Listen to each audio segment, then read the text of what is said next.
अगर आप मैच्योर हो और थोड़े दिल से मजबूत हो तो ही इस केस के बारे में सुनना, क्योंकि ये एक ऐसा केस है जिसने कुछ लोगों को नहीं बल्कि पूरी कंट्री को हिला के रख दिया था। यहाँ तक कि इसके बारे में सर्च तक करने से लोगों को मना कर दिया गया था। तो थोड़ा सोच समझ कर इस वीडियो को सुनना। ये केस है फिलीपींस का। एक लेडी लोर्डेस सेलावान, ये सिंगल मदर थी जो अपने 4 बच्चों के साथ लापू लापू सिटी में रहती थी।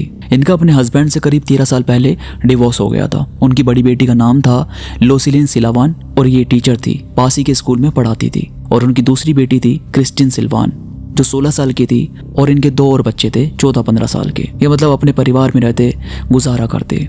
लोर्डेस तो अपने हर बच्चों को ही प्यार करती थी, पर क्रिस्टिन से उनका लगाव थोड़ा ज्यादा था। मतलब वो दोस्त की तरह रहती थी। 16 साल की थी, थोड़ी अपने हिसाब से भी रहती थी, लेकिन माँ को बहुत प्यार करती थी, उनकी बातें मानती थी। क्रिस्टिन का एक बॉयफ्रेंड था जिसका नाम था जॉन। ये लोग 1 साल से रिलेशनशिप में थे और क्रिस्टिन काफ़ी रिलीजियस थी। वो हमेशा ही चर्च जाती, पूजा पाठ में ध्यान लगाती। क्रिस्टिन चर्च में कलेक्टर का काम करती थी। वहाँ पर बड़े बूढ़े जो लोग आते थे उनका ख्याल रखती थी। वो रोज़ ही चर्च जाना पसंद करती थी। स्कूल से आकर वो रेस्ट करती और करीब 4 बजे वो चर्च जाती और 7 बजे वहाँ से वापस आती थी। वो जो मोबाइल यूज़ करती थी वही मोबाइल उसके छोटे सिबलिंग भी यूज़ करते थे। लेकिन अब जो बर्थडे आने वाला था उसकी मामू से मोबाइल गिफ्ट करने वाली थी और उसी के लिए वो पैसे भी जमा कर रही थी। लेकिन बात कुछ और हुई। उसका बर्थडे जैसे ही आने वाला था तो उसके 2 दिन पहले ही क्रिस्टिन कहीं गायब हो गई। 10 मार्च 2019 का दिन था। उस दिन संडे था। तो क्रिस्टिन वहीं अपने घर का काम वगैरह करके चर्च निकल गई। करीब 4 बजे वो चर्च जाती है। इसके बाद उसकी मॉम अपने काम में लग गई। लेकिन कुछ टाइम बाद उन्होंने नोटिस किया कि 7:15 हो गए थे। क्रिस्टिन तो अभी तक अपने घर पर नहीं आई थी। फिर 7:30 हुए, 8 बज गए, वो नहीं आई। फिर उसकी माँ को काफ़ी लगा कि मुझे देख कर आना चाहिए, तो वो सीधा चर्च गई। वहाँ सबसे पूछा तो पता चला कि क्रिस्टिन तो वहाँ से 6 बजे ही निकल गई थी। अब उसकी माँ को लगा कि जब 6 बजे निकल गई थी तो फिर वो कहाँ गई, वो अभी तक तो घर नहीं आई है। अब लोर्डेस को काफ़ी ज़्यादा घबराहट होने लगी। अब क्योंकि वो एक ऐसी जगह रहते थे जहाँ लगभग वगैरह की खबर आ रही थी, स्नैपिंग की खबर आ रही थी, तो उनका डर और ज्यादा बढ़ने लगा। अब वो फिर घर की तरफ बढ़ने लगी तो घर के रास्ते में उन्हें क्रिस्टिन का एक दोस्त मिला जिसका नाम था रायन। वो भी चर्च में ही ड्यूटी करता था। उन्होंने उससे पूछा कि क्रिस्टिन कहाँ पर है, तो उसने बताया कि वो तो मेरे साथ ही निकली थी। करीब 6 बजे हम निकले थे वहाँ से और फिर हमने बाहर आकर कुछ खाया और उसके बाद मैं वॉशरूम गया तो बाहर आकर देखा तो वो नहीं थी। अब जहाँ पर उन्होंने कुछ खाया था उसके बाद वहाँ भी गई। उन्होंने बोला कि हाँ ये खाने आए थे, पर फिर क्रिस्टिन तो अपने आप ही चली गई थी। इसके बाद वो जल्दी से अपने घर आई, सारे आस पड़ोस वालों को सब बताया और वो सब भी क्रिस्टिन को ढूंढने में लग गए। फिर ये जल्दी जल्दी पुलिस स्टेशन गए, वहाँ उन्हें रिपोर्ट वगैरह लिखवाई। पहले तो पुलिस को लगा कि नॉर्मल है, आजकल के जवान लड़का लड़कियाँ ऐसे ही चले जाते हैं, आ जाएंगे। पर इसकी माँ ने बताया कि वो मुझे बिना बोले तो कहीं भी नहीं जाती, आप प्लीज़ कुछ करो। तो उन्होंने मिसिंग रिपोर्ट लिखी और वो सीधा उनके घर के आसपास ढूंढने लगे। उस रात को थोड़ी देर क्रिस्टिन को ढूंढा गया पर वो कहीं नहीं मिली। तो पुलिस ने कहा कि हम कल सुबह आकर क्रिस्टिन को ढूंढेंगे। नेक्स्ट डे सुबह पुलिस के पास एक कॉल आता है जिसमें एक आदमी बोलता है कि मैं सुबह अपने काम पर जा रहा था और मुझे एक बहुत अजीब सी चीज़ देखने को मिली। मुझे दूर से कुछ पता नहीं चल रहा था तो मैंने थोड़ा पास जाकर देखा और यह चीज़ किसी को भी सदमा दे सकती है। उसने बताया कि एक बहुत बड़ा इलाका है जो खाली है और यहाँ बीच में एक लड़की की बॉडी पड़ी है जिस पर कमर से नीचे कोई कपड़ा नहीं है और उसका हाफ फेस कंप्लीटली खराब हो गया है। बस कुछ देर में ये न्यूज़ हर जगह फैल गई। सबसे बड़ी बात तो ये थी कि ये जो मैदान था, ये जो खाली जगह थी, ये क्रिस्टिन के घर से थोड़ी सी पीछे थी। उसे देखकर ये कुछ पता नहीं चल रहा था कि ये लड़की है कौन, क्योंकि उसके फेस से पूरा स्कल निकल कर आ रहा था, तो कुछ भी पता नहीं चल रहा था। तो पुलिस आई, सब लोगों को वहां से हटाया, उसके ऊपर न्यूज़पेपर डाल दिए, कुछ कपड़े डाले, पर उसकी बॉडी पर जो कपड़े थे, जो आसपास के कपड़े थे, वो लोर्डेस को दिखाए गए। और क्रिस्टिन के हाथ में एक ब्रेसलेट था जो उसकी माँ ने उसे दिया था। उसी से पता चला कि हाँ ये क्रिस्टिन है। लोर्डेस अब पूरी तरह से टूट गई, उनकी पूरी लाइफ पलट गई। इन्वेस्टिगेशन स्टार्ट हुई। क्रिस्टिन की बॉडी को लेकर जाया गया, ऑटोप्सी हुई तो पता चला कि क्रिस्टिन की डेथ 10 मार्च को 6 बजे हुई थी। उसकी बॉडी पर 27 बार उसे वार किया गया, आर्म्स पर 9 बार मारा गया, उसके फेस पर एक्ट डाल दिया गया था और उसके सिर को खोलकर उसके अंदर भी चिट भरा गया था। इसकी वजह से उसके फेस की हड्डियां बाहर आ गई और उसका रेप हुआ था। लोर्डेस ने अपने एक्स हस्बैंड को कॉल किया, उन्हें बताया कि उनकी बेटी अब यहाँ पर नहीं है। वो तुरंत क्रिस्टिन की माँ के पास आ गए और उनके ग्रैंड पेरेंट्स भी यहाँ पर पहुँच गए। अब बात आती है कि ये सब किया किसने, क्योंकि जिस तरह की क्रिस्टिन थी उसका कोई भी दुश्मन होना नहीं चाहिए था। और सबसे पूछा गया तो किसी ने भी ऐसा कुछ बताया ही नहीं कि कभी उसका किसी से झगड़ा हुआ हो या किसी ने कोई बहस की हो, कुछ भी नहीं हुआ था। तो फिलिपिन पुलिस को कोई भी ऐसा नहीं मिला जो इस केस से कहीं से भी जुड़ा हुआ हो, लेकिन उन पर बहुत ही ज़्यादा प्रेशर था। लोग भी इस केस को बहुत सीरियस ले रहे थे, जगह जगह पर प्रोटेस्ट हो रहे थे। फिर काफ़ी ज़्यादा इन्वेस्टिगेशन की गई। फिर सामने आया एक नाम, जोनस मार्टल बोनियो। इसने पास्ट में 62 साल के आदमी को मारा था और उसके भी फेस पर ऐसे ही चला दिया था। तो अब जब ये अपनी सज़ा काट कर बाहर आया था तो पुलिस ने सबसे पहले इसी को उठाया और इसी से पूछताछ की गई।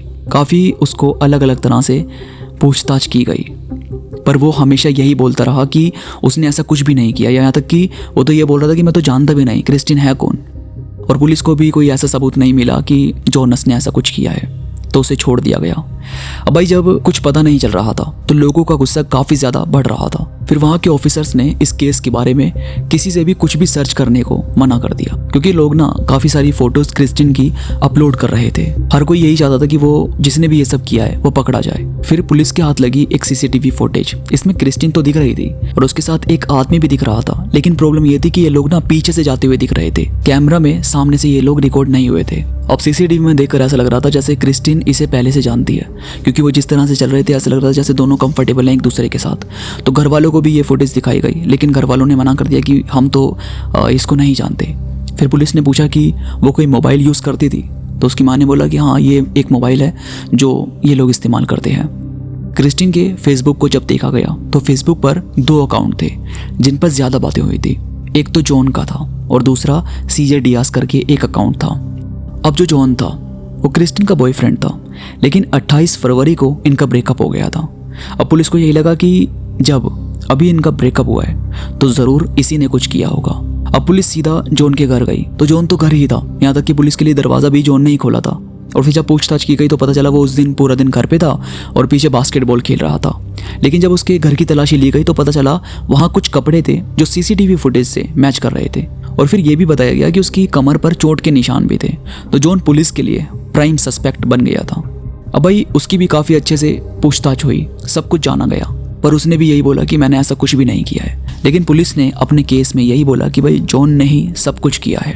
लेकिन क्रिस्टिन की माँ का मानना था कि जॉन जो खुद अभी छोटा है और ये क्राइम इतना बड़ा था कि कोई बच्चा इसे नहीं कर सकता, मतलब इसमें या तो कोई और भी शामिल है या फिर इसके पीछे कोई और ही है। अब भाई पुलिस को जब कुछ सॉलिड प्रूफ नहीं मिला तो जॉन को भी पुलिस ने रिहा कर दिया। अब फिर से ये केस 0 पर आ गया।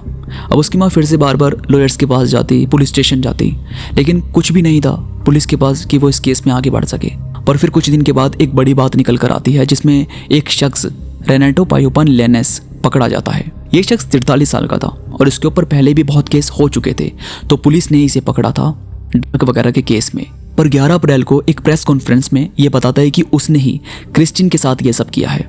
फिर उसने बताया कि वो क्रिस्टिन से फेसबुक पर मिला था और इसी की आईडी थी सीजे डियास करके। अब इसने बताया कि ये इस आईडी से लड़कियों से बातें करता था और खुद को बताता था 16 साल का, और उस आईडी पर इसने किसी और लड़के की फोटोज अपलोड करी हुई थी। तो ये एक फेक प्रोफाइल बनाकर उसे इस्तेमाल करता था। अब ये लोग रोज़ चैट करते थे और करीब 5-6 महीने तक इन लोगों ने चैट की थी, और हर बार वो यही मैसेज करता था कि यार मिलते हैं, चलो कहीं पर मिल लो, यहाँ पर मिल लो। फिर ये डिसाइड हुआ कि 10 मार्च को ये लोग चर्च के बाहर मिलेंगे। और जब क्रिस्टिन ने उसको पहली बार देखा तो वो तो काफ़ी ज़्यादा शौक हो गई, क्योंकि ये वो लड़का था ही नहीं जिससे क्रिस्टिन डेली बात करती थी।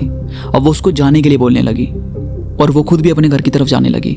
फिर नाटो बोलता है कि मैं कम से कम तुम्हारे घर तक छोड़ सकता हूँ। वो बार बार एक ही लाइन रिपीट कर रहा था, लेकिन क्रिस्टिन कुछ भी नहीं बोलती और वो सीधा चलती रहती है। रास्ते में ये बंदा उससे पूछता है कि क्या ये लोग इंटरव्यू कर सकते हैं, तो उसने सीधा मना कर दिया और ये जॉन को कॉल करने का ट्राई करने लगी। अब इस पर नाटो काफ़ी ज़्यादा गुस्सा होने लगा और उसने सीजर से क्रिस्टिन को हर्ट करना शुरू कर दिया। इसके बाद वो उसे ज़बरदस्ती खाली जगह ले गया और वहाँ उसके साथ ये सब किया। उसने बोला कि वो के नशे में था और वो अकेला था, उसी ने ये सब किया है। अब ये कन्फेशन ऐसा एकदम से सामने आया था कि किसी को भी इस पर यकीन नहीं हो रहा था। इसमें बहुत सारी ऐसी बातें थी जो उसने बोली ही नहीं थी, जैसे एसिड वाला जिक्र उसने किया ही नहीं था, जबकि रिपोर्ट के हिसाब से तो उसका फेस गया था। उसने बोला सीसीटीवी वाला लड़का वही है, लेकिन उसकी हाइट उस लड़के से मैच ही नहीं कर रही थी। मतलब काफ़ी कुछ था इस केस में जो क्लियर नहीं था। फिर उसे गिरफ्तार किया गया और जेल में डाल दिया गया। अब जब उसकी पेशी होने वाली थी तो देखा कि वो अपनी सेल में लटका हुआ मिला है। उसने टाई लगाकर खुद को सुसाइड कर लिया था। अब इसमें क्या चीज़ कितनी सही थी? क्यों एक दिन पहले क्रिस्टिन को उस खुले मैदान में किसी ने नहीं देखा, उसकी आवाज़ नहीं सुनी? काफ़ी सारे क्वेश्चन के जवाब अभी नहीं मिले हैं। पर पुलिस ने जब नाटो ने सुसाइड करी थी तो इस केस को क्लोज कर दिया। वैसे आपको क्या लगता है इस केस के बारे में, मुझे कमेंट्स में ज़रूर बताना। तो मैं मिलूंगा आपसे नई वीडियो के साथ, तब तक अपना ख्याल रखिए।